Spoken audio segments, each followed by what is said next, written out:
नमस्कार। 223 के BLI के फोर्थ ब्लॉक को हम लोग पढ़ेंगे। इसका है रिसेंट डेवलपमेंट्स, नव विकास। तो सबसे पहले ज्ञान संगठन इसमें पहला टॉपिक है। इसकी अवधारणा को जानना, इसको शॉर्ट में KO बोलते हैं, नॉलेज ऑर्गेनाइजेशन। तो जांच का वह क्षेत्र है जो सूचना को फिर से प्राप्त करने से जुड़ा हुआ होता है।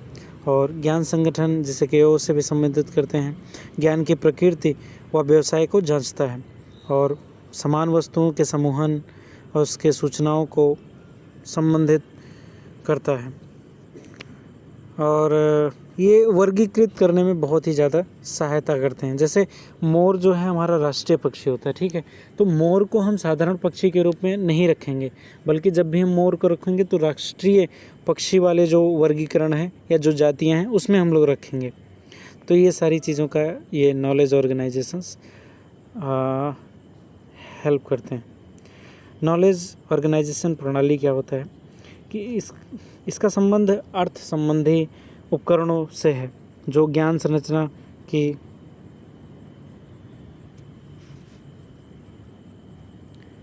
व्यवस्थित व्याख्या को प्रस्तुत करती है। जैसे पुस्तकालय हो गए, विश्वकोश हो गए, शैक्षणिक विषय हो गए, ये सारे संगठन ज्ञान संगठन के अंतर्गत आते हैं। इसकी विशेषताएं क्या हैं? एक तो प्रयोग किए गए KOS पर निर्भर करते हुए विशिष्ट को विभिन्न प्रकार से चित्रित किया जा सकता है। और KOS की अवधारणा और इसके द्वारा संदर्भित वास्तविक दुनिया की वस्तुओं के मध्य पर्याप्त समानता होनी चाहिए। और एक व्यक्ति जो KOS का प्रयोग करते हुए संगत सामग्री की तलाश कर रहा है, वह प्रणाली में प्रतिनिधित्व करने के लिए अवधारणा से भी जुड़ा हुआ होना चाहिए। तो ये कुछ चीज़ें हैं KOS के बारे में।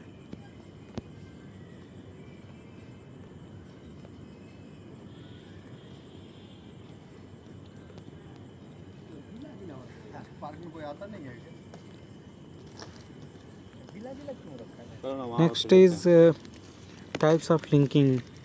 तो KOS संबंधी डिजिटल संसाधनों में लिंकिंग का क्या महत्व है, इसके बारे में हम लोग जानते हैं। तो लिंकिंग क्या चीज़ होता है? लिंकिंग का मतलब होता है डिजिटल संसाधनों या प्रत्यक्ष रूप से भौतिक वस्तुओं को जोड़ने के लिए प्रयोग किया जाता है। और लिंकिंग उपकरण के माध्यम से संबंधों को पहचान होती है और उसका वर्गीकरण भी होता है, जो औपचारिक विवरण के लिए एक ज़रूरी आवश्यकता है और जो नेविगेशन को ग्रंथ सूचीपरक विश्व में संभव बनाती है। तो लिंकिंग के कई प्रकार होते हैं। एक तो संदर्भ लिंकिंग हो गया, ठीक है। और संदर्भ लिंकिंग लिंकों का वर्ग है जो संदर्भ की संपूर्ण सामग्री से लिंकिंग के रूप में वर्गीकृत करता है। जैसे आर्टिफिशियल इंटेलिजेंस डेटाबेस को रिकॉर्ड से लिंक करने का तरीका हो गया। लिंक मतलब जोड़ना हो गया। और संपूर्ण टेक्स्ट के लिए कोड का विस्तार करना हो गया। ये वर्णनात्मक रिकॉर्डों को लिंक करना हो गया। वैश्विक सूचना के व्यक्तिगत नामों से लिंक करना हो गया। और संपूर्ण योजना के व्यक्तिगत उद्योग को लिंक करना हो गया। और टेक्सोनॉमिक रिकॉर्डों के जांचों के नामों को लिंक करना हो गया। तो ये सारी चीज़ें लिंकिंग के अंतर्गत आती हैं। फील्ड टैग क्या है, इसकी अवधारणा क्या है? फील्ड टैग या 3 डिजिट कोड, ये दोनों एक ही चीज़ है। तो मार्क ने कई सारे फील्ड टैग्स या 3 डिजिट कोड्स को सुरक्षित रखा है और प्रत्येक फील्ड की एक विशेष प्रकार का डेटा प्रस्तुत करता है।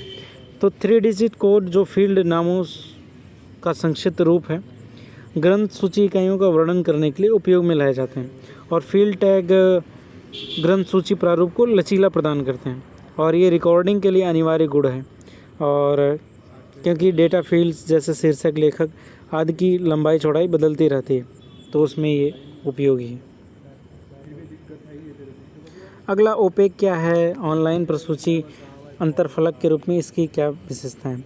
ओपेक का फुल फॉर्म है ऑनलाइन पब्लिक एक्सेस कैटलॉगिंग। और इसकी जो सुविधा है कंप्यूटर टर्मिनल द्वारा अभिगम्य पुस्तकालयों की प्रसूची को ढूंढने के लिए है। और इसका आविर्भाव हुआ 1960 में और भारतीय पुस्तकालयों में भी इसका प्रयोग किया जाता है। ऑनलाइन आरक्षण और पाठकों की स्थिति का निरीक्षण करने के लिए इसका प्रयोग किया जाता है। और ये वर्ल्ड वाइड वेब पर आधारित होता है, इंटरनेट पर से चलता है ये चीज़ें। और एक मेन्यू की तरह होता है। जैसे हम लोग इंडेक्सिंग ऑफलाइन करते थे, वो इसमें ऑनलाइन किया जा सकता है और इसमें पूरी दुनिया में इसका प्रयोग किया जा रहा है। ये है ओपेक।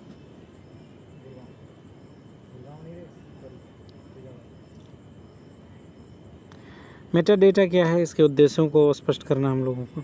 तो मेटा डेटा एक सूचना है जो अन्य डेटा के विषय में जानकारी प्रदान करता है। और पारंपरिक रूप से मेटा डेटा पुस्तकालयों की कार्ड कैटलॉग्स में होते हैं और ये प्रलेखीय संसाधनों के भंडारण और पुनर्प्राप्ति के लिए महत्वपूर्ण होते हैं।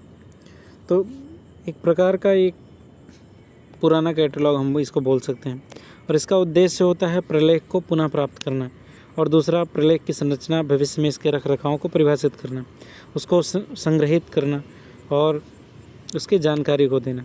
मेटा डेटा कई प्रकार के होते हैं। तो डिस्क्रिप्टिव मेथड्स होते हैं, प्रशासकीय होते हैं, स्ट्रक्चरल होते हैं और प्रिजर्वेशन होते हैं।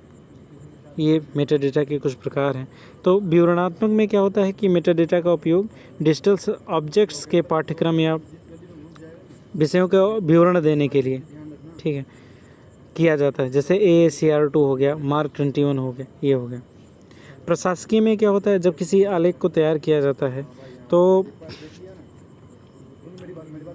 तो उसके साथ ही विभिन्न प्रकार की सूचनाएं भी उत्पन्न होती हैं।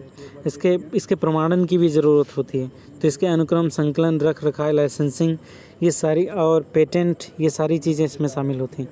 तो एडमिनिस्ट्रेटिव जो मेटा डेटा होता है वो इसके अंतर्गत सम्मिलित की जाती हैं।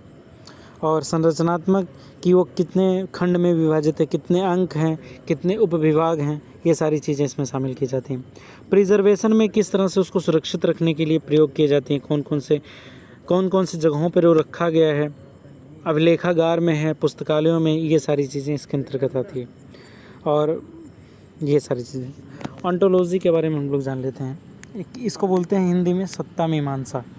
तो ये एक आध्यात्म विज्ञान का भाग है जिसमें सत्ता और इसके संबंधों के अस्तित्व के बारे में बात की जाती है।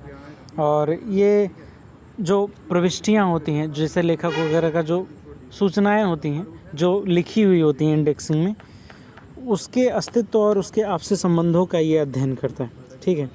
और यह विश्व की संकल्पना है जो प्रविष्टियों के अस्तित्व और उसके आपसी संबंधों पर निर्भर करता है। कंप्यूटर विज्ञान और सूचना विज्ञान में भी इसका प्रयोग किया जाता है और सत्ता मीमांसा ज्ञान के किसी विशेष क्षेत्र के अंतर्गत आने वाली एक अवधारणा के समूह और उसके संबंधों का औपचारिक प्रस्तुतिकरण होता है।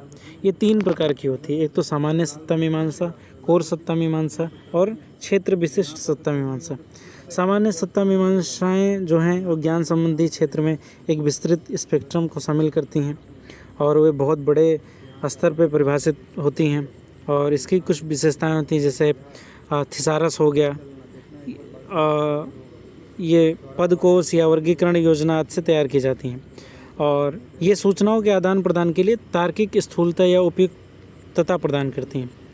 तो ये चीज़ें होंगी। कोर सत्ता मीमांसा जो होता है वो सामग्रियों के संदर्भ में 2 प्रकार की अवधारणाएं हैं। प्रथम इस बात की दावा करती हैं कि विषय वस्तु संदर्भ पर अधिक निर्भर करती है, अतः तैयार की गई कोई भी सत्ता मीमांसा समान विषय की अवधारणाओं के लिए ही कार्य करती है। तो कोर सत्ता मीमांसा समुदायों में आवश्यक प्रविष्टियों के प्रकार और उसके संबंधों पर एक सहमति बनाने के लिए प्रयोग की जा चुकी है और इसकी जो विशेषताएं हैं ये मौलिक और उच्चतर स्तर की सत्ता मीमांसा को विशिष्ट बनाती है और ये अच्छे तरीके से प्रोत्साहित विधि के द्वारा तैयार की जाती है और बिल्ड इन मापदंड को इसमें अपनाती है। क्षेत्र विशिष्ट सत्ता मीमांसाएँ, तो कुछ इम्पोर्टेंट क्षेत्र से रिलेटेड जो सत्ता मीमांसाएँ होती हैं, किसी विशिष्ट क्षेत्र के लिए जो बनाई जाती हैं, वो इसके अंतर्गत शामिल होती हैं। और लास्ट है कार्योन्मुख सत्ता मीमांसा। अधिक जटिल प्रक्रिया में संक्रियाओं को प्रथम चरण, द्वितीय चरण ऐसे बांट करके किया जाता है और इस सत्ता मीमांसा के 3 भाग हैं, शब्द भंडार और धारणात्मक स्तर, ये सारी चीज़ें। तो ये सत्ता मीमांसा था। तो ये हमारा ये कंप्लीट होता है। Thank you.